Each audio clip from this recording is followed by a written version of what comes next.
Hello and welcome to Saint Alban's Cathedral.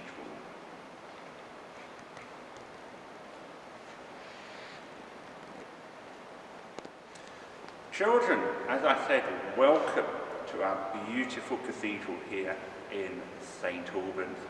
We're going to share with you 5 amazing little facts about our beautiful cathedral. And we're starting off here in a part of the church which is called the Nave. Now, as you can see, the nave stretches far behind me, and trust me children, it stretches far beyond that side of the camera as well.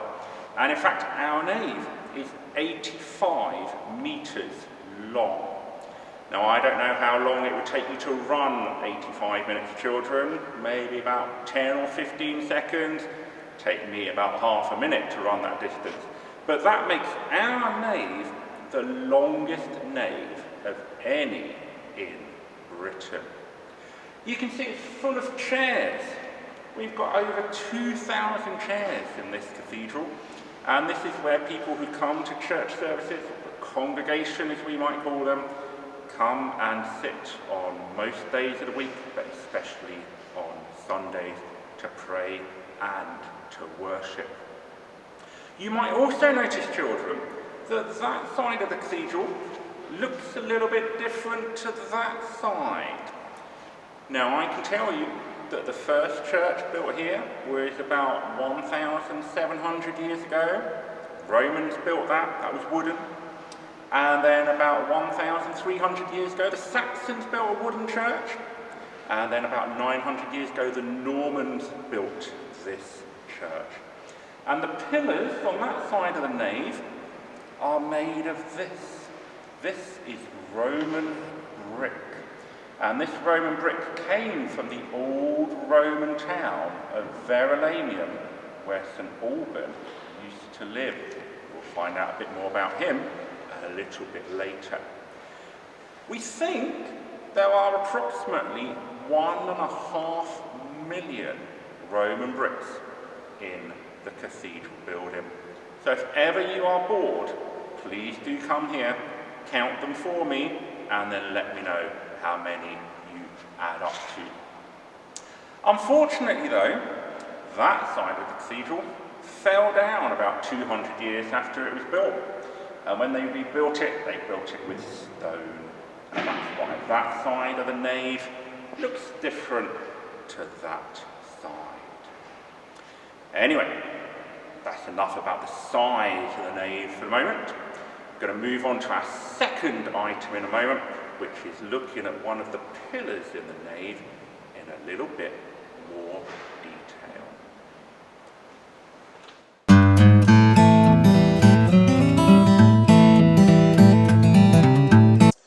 Well, children, what we're going to focus on now is this pillar here. Now, it may not look very spectacular to you at the moment. You might be able to see what looks like some blotches of colour on the pillar. Doesn't look great, does it? However, if I were to tell you those blotches of colour were about 700 years old, that could be an excuse of why it doesn't look as beautiful and vibrant as it should be. But if you'd been here 700 years ago, what you would have discovered, children, is that the nave of the cathedral was full of absolutely beautiful paintings. And some of those paintings were characters from the Bible, some of those were characters from Christian history. And they were beautifully painted onto the walls, so that when people came into the building, they were like, wow! They were absolutely stunned and amazed at how incredible it looked. The paintings were also there to teach people. So just like in your classrooms at school, your teacher might put pictures on the wall to help you to learn, to help you to refresh your memory about different things you've been doing in class. So the paintings that we have here are exactly the same. They would teach people who come into the church about the history of Christianity and the building. Now you will notice, children, I'm using lots of different words here. I might have used the word church and abbey and cathedral so far today. And that's just to confuse you, because when the first building was built here, it was called a church. And then when the Saxons built the new church here, and the monks came and lived with them, it became an abbey. And then when the Normans built this church, it continued to be an abbey. And then when the monks stopped living here, during the time of Henry VIII, the building went back to being a church. And then in the 1880s, it became a cathedral. So this building's actually had lots and lots of different names during its course of its history. So if I'm calling it a church or an abbey or a cathedral, and I'm confusing you, I do apologise. But sometimes, to be honest, children, I get a little confused myself. Anyway, this painting here, we can see two characters. We can see a man called Saint Alban, and we can see a man called Saint Amphibalus. And of course, Saint Alban, he's the man who gives his name to this cathedral and to the city that the cathedral is in. As I said earlier, you'll learn a little bit more about Alban and also Amphibalus a little bit later. As for now, time to move on to item number 3.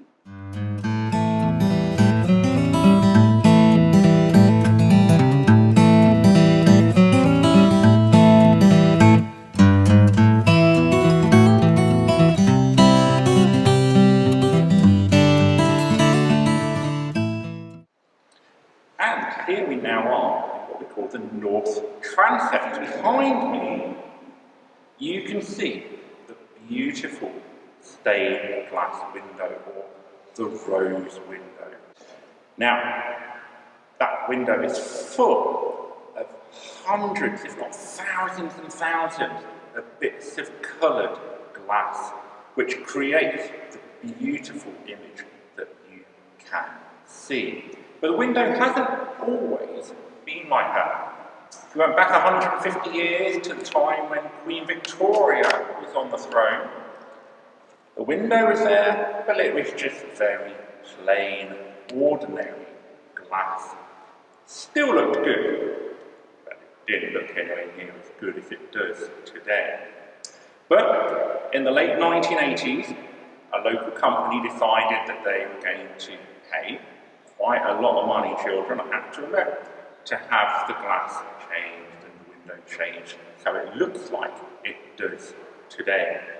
And in 1989, the new rose window was unveiled by a lady called Princess Diana. If you've never heard of Princess Diana, perhaps give a Google or ask your teacher or parents who she was. She was a member of the royal family. And she came here to St Albans Cathedral and she unveiled the window behind me. And you can imagine, children, what people thought of it when they saw it. It was just stunning, awesome, and amazing. Now, the cathedral is actually full of many stained glass windows. Many of those windows have pictures of biblical characters or characters from Christian history. You can see the rose window doesn't have pictures in it. It is purely pattern. But some people have told me what it actually means is right in the middle of the window, you can see almost like a small explosion, as it were. And some people tell me that is the moment of creation, when the world, the planets, the stars, and the universe all began. As I said, children, if you come in and see it for yourself, drag your parents in as well, drag your grandparents in, have a look at it, and you decide what you think the window could represent. Anyway, that's enough on the window for now. I'm going to head off and show you item number 4.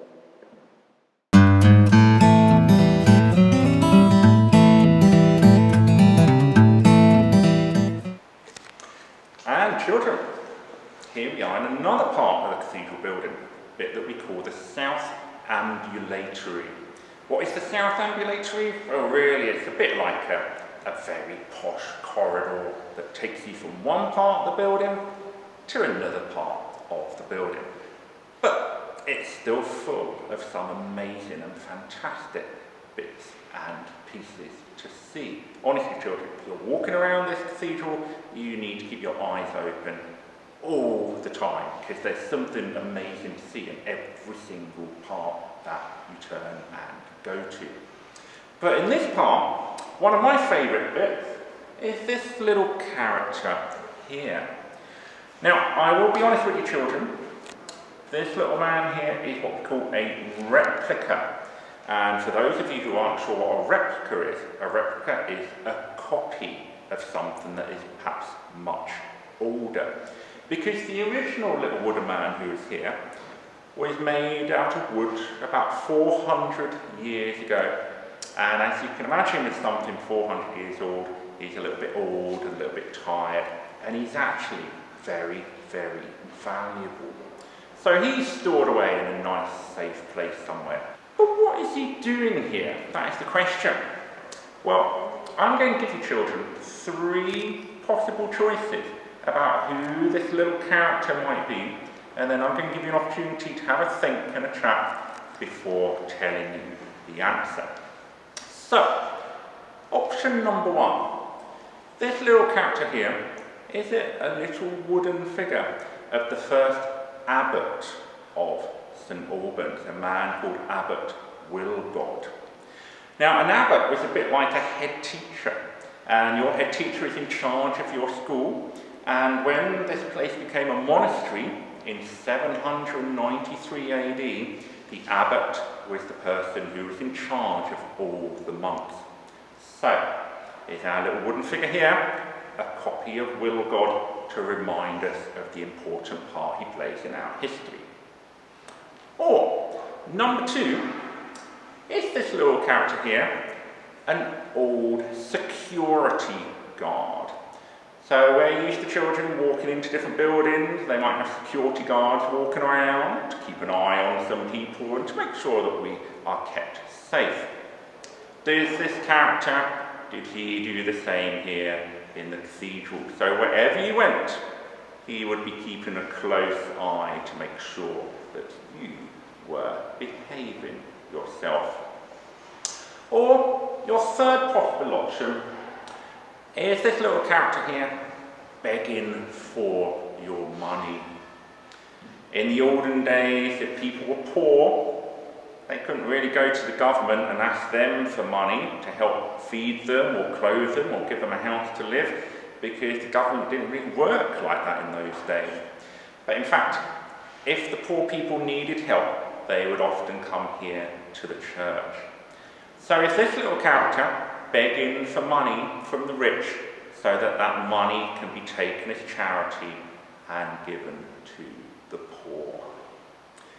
Have a little think, children. We're going to pause the video for a moment, chat to your teachers, chat to your parents, chat to your friends, and then come back and join us, and we will tell you which of these 3 characters this little man actually was. Off we go. So, welcome back, children. Now, if you remember, we gave you 3 options as to who this little wooden character might be.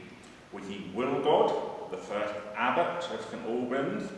Or is he a security guard keeping an eye on people in the cathedral? Or was he a character begging for your money? If you went for Wilgod, that's a great thought, but it's not Wilgod. In fact, as far as I know, we don't have any pictures or images of what Wilgod actually looks like.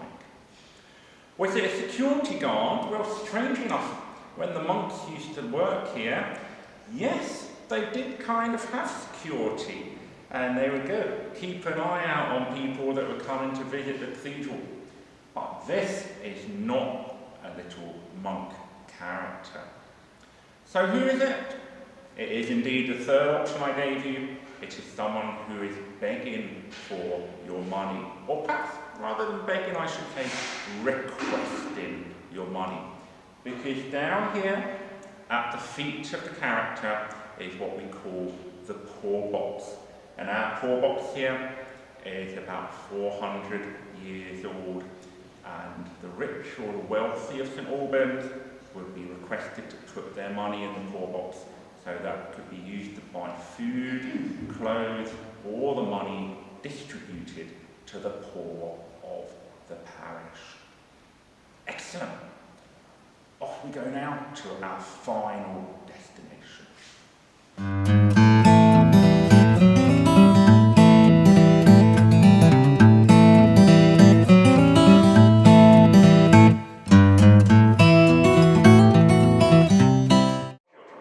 We've now come to our, as it were, final part of our little tour of Saint Albans Cathedral. And we're here in a special place which is called the Shrine Chapel. And here, next to me, you can see what we call the Shrine of Saint Albans. And maybe over my shoulder here, you can see another painting of Alban. Remember, we saw a painting of him in the nave right back at the start of our little tour. You might also remember there was a second person in that painting, a man called Amphibalus. And what we're going to do now, before I talk about the shrine, is we're going to show you a short animation which tells you the story of St Alban and Saint Amphibalus. So, settle back.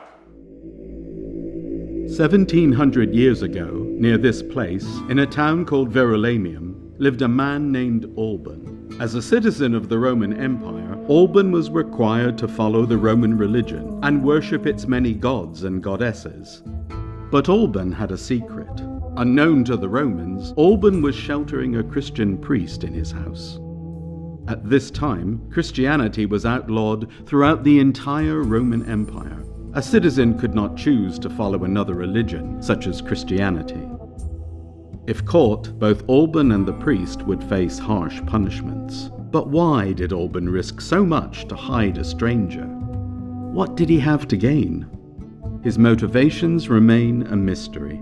We do know that Alban was so impressed by the priest's devotion and faith that he asked to become a Christian too.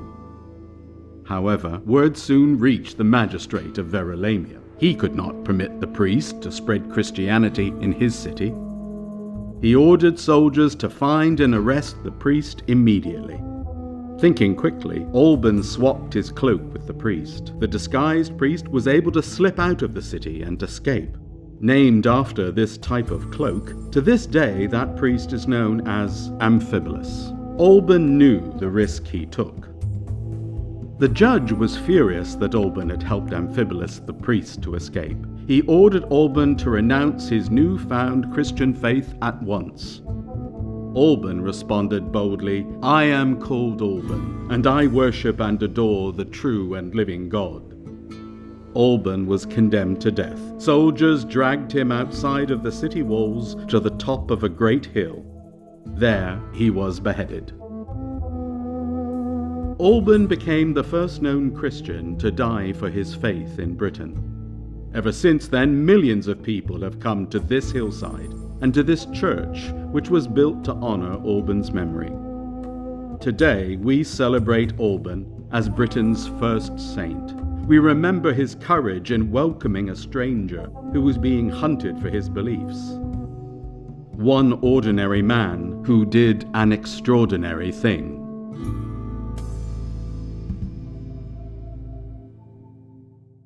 Well, children, having just seen that took you back to the time of the Romans and the life and story of Alban and Amphibalus.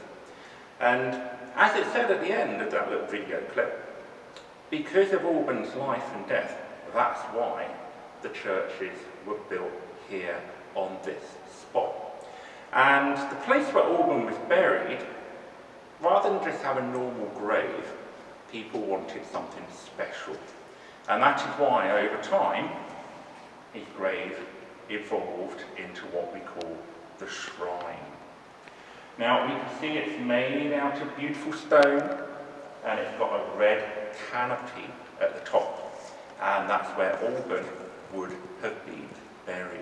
People still come here and visit his shrine today, sometimes to pray, sometimes they come here just to light a candle for a special memory or for a special occasion. This shrine of Alban is hundreds of years old and was restored during the Victorians and then again about 20 or 30 years ago. The shrine of Amphibalus, well, that's been restored during the last 12 months, and it is almost, we can say, as good as new. So, because that is so special and only just been unveiled for everyone to see, let's go and have a little look at Amphibalus' shrine too.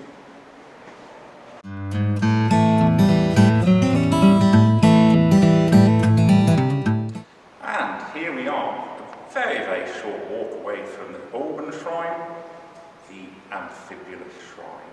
And as I said a moment ago, this is newly restored. The original shrine of Amphibalus was built about 800 years ago, and it wasn't in this part of the church, it was in the Nave, where we started off our little video. It then got destroyed during the time of Henry VIII, and then it has been sitting in the cathedral for the last 300 or 400 years, but in a really, really, really bad state of repair. Until recently, when, as I said earlier, it's been restored pretty much to its former glory. There's some amazing little bits and pieces in the shrine. Two of my favourite bits. We have a wonderful little monkey character here. I think it's a monkey. If you see it, you might think it's very different. So that little creature there. And then round the other side of the shrine, there's lots of little carvings of characters, the heads of different people. And one of them is wearing a face mask, which, as you know, is something most of us have had to do for the last year or so. So, children, if you're ever in the cathedral, pop along and you can see both of the shrines right next to each other. You can light a candle at both of them. And in fact, if you do come here, children, we're very proud to say we're the only cathedral church in England which has got 2 medieval shrines within it. Well, on that amazing little fact, children, I think we're going to draw our little tour to an end. Thank you so much for coming around the cathedral with me. It's been great to talk and entertain you. And like I said, if ever you want to visit with your teachers, your parents, your grandparents, then please do come and see us here. Goodbye.